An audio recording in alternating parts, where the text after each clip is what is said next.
Okay, kiddies, the last video I had no volume whatsoever from me.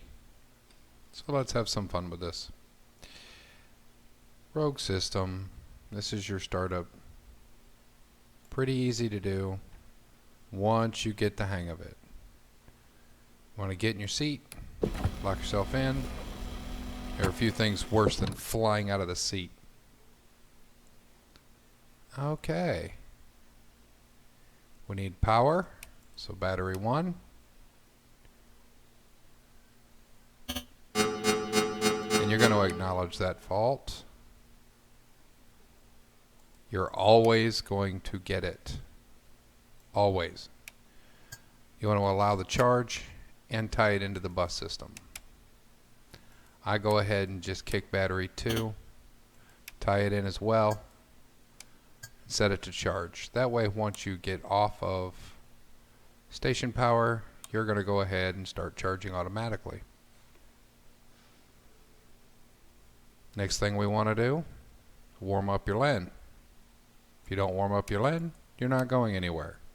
Really very simple. You want to turn your power on, and you want to hit your core heater, because unlike the video games that you're used to, these systems actually don't work if they're not warmed up.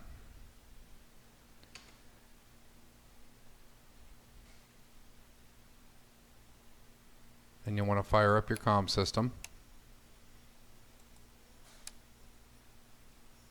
Make sure you can transmit.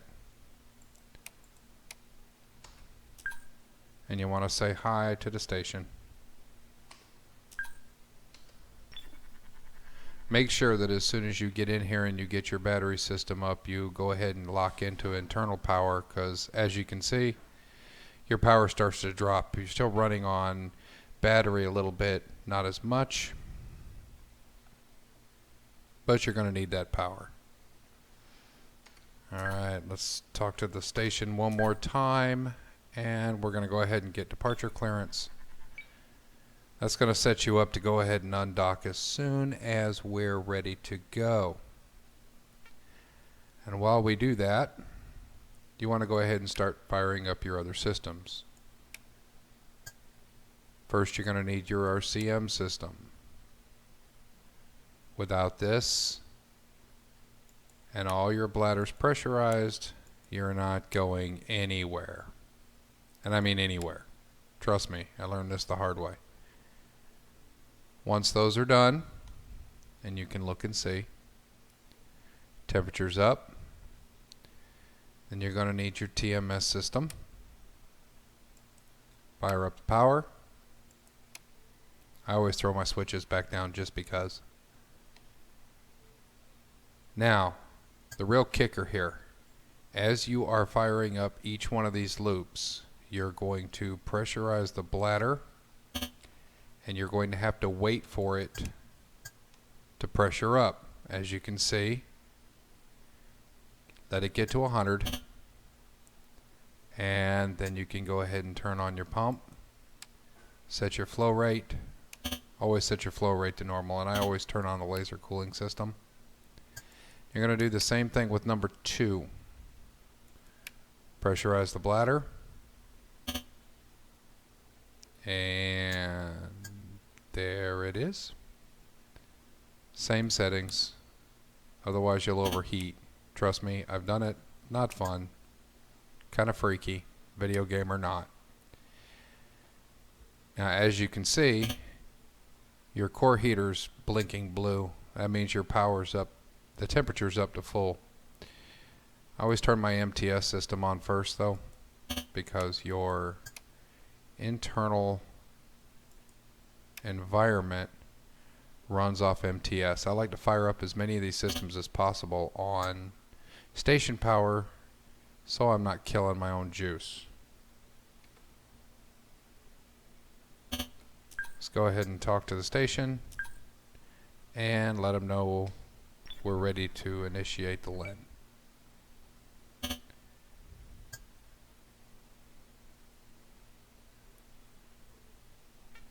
And they give us the okay.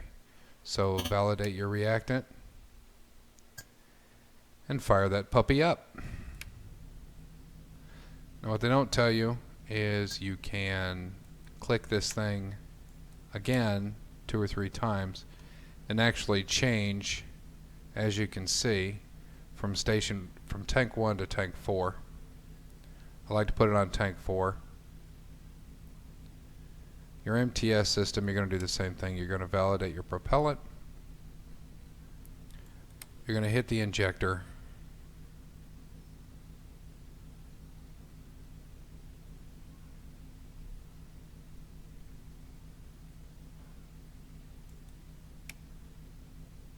Fire up the Helicon, whatever that is. Honestly, I don't even know. I know what the cyclotron is though. And we can fire up the superconductor. Love that sound. Awesome sound. And as you can see, we have power going. Our EM shields are up. Up here, you want to make sure that you turn on your HVA. Otherwise, gets kind of hard to breathe. Gets a little cold. At this point, you can actually tie in your main bus systems. And once you do that, even with station power on, you'll notice that you're charging your batteries back up. They charge up pretty quick. Fire up your FCS. You do this in case you have an emergency, but you never tie it to the bus system. Validate and allow it to purge, both 1 and 2. If you tie it to the bus system, it's going to try to run the ship on that, and that's going to be a problem. You're not going to get far. That is used specifically and solely for emergencies, which maybe one day we'll have, because I'll go downstairs and actually pull the computer out. That's always fun.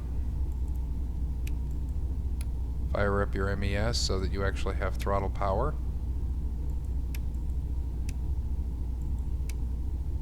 Make sure the superconductor's up. I always do both. I don't always get a reading for both. This game is kind of early test. It's an awesome, awesome game, but it is early test, so please keep that in mind if you go whining and crying about it. Navigation system. Since I haven't met anybody who can actually control one of these ships manually, good luck if you want to try. It's really fun. Have a barf bag handy.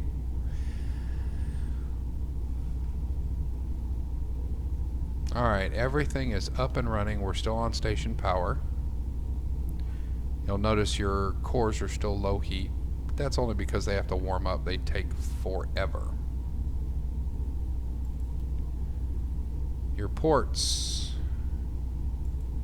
You're actually tapped into port 2.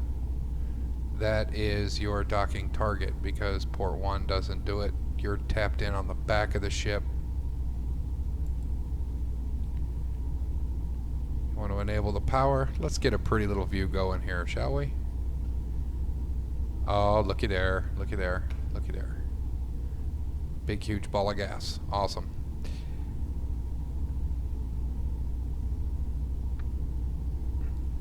For a nice view, you want to go to external dock. And you want to set it to your aft towing, because that's where you're connected. Now, just to take a look at where you're connected. And there you are. All the lights are on. Somebody's home. The station always looks so empty. I don't see how anybody can do anything in that. You'll want to go to your comms after that, because you're going to go ahead and ask for permission to get up out of here. And they're going to give you your comms channels. Make sure you kill your external power, otherwise you look like that idiot at the gas station that keeps trying to drive off with a pump in their car. Go back to chit chat and let them know you're ready to go. You'll notice that while you're in this close of a vicinity of your station, you want to be on cold gas on your thrust mode. It's not going to let you do anything else. And they kind of frown upon you blowing them up. I don't know. It's funny that way. Alright. They're going to pull your umbilical. And then they're going to tell you where to listen to them, tell you what to do. So your first one is 45, 2, 3. 45, 2, 3. And then you want to set that. Your second channel is going to be 2202. Don't worry if you don't catch it when they say it, it's right there on the screen. That one you want to do a little different. You want to set it, and you want to set the lock on it. There you get that little reticle in the middle. Peachy. And away we go. Sometime today. There we go. And we're out of here by the poundy. Now you're not going to be able to fire up your main engine until you're at least 100 meters away. Like I said, they're weird. They don't want to die. I don't know. It's crazy, but it's true. I usually like to keep an eye on this system.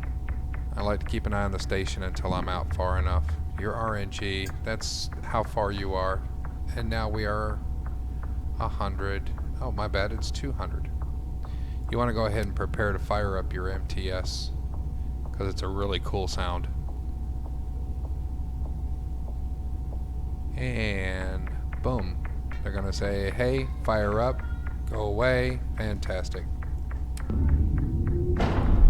Want to hold that button down till you hear that thing light up. Sounds like Grandma's furnace. No, it really sounds like Grandma's furnace. You want to give it some real thrust. Now, under comms, you can clear the lock on that one. And under your display, you want to go ahead and go to navigation. And you want to look forward. And there's space in all its glory. Now what I like to do is kill the externals, kill the internals, kill the docking lights. I usually only leave the nav lights and the instrument lights on. If you turn the instrument lights off, it's like you're not even there. It's crazy. And you are free and clear. You are now floating aimlessly in space, you poor sad soul. And that's it for fire up and undock. I'll see you when we want to crash.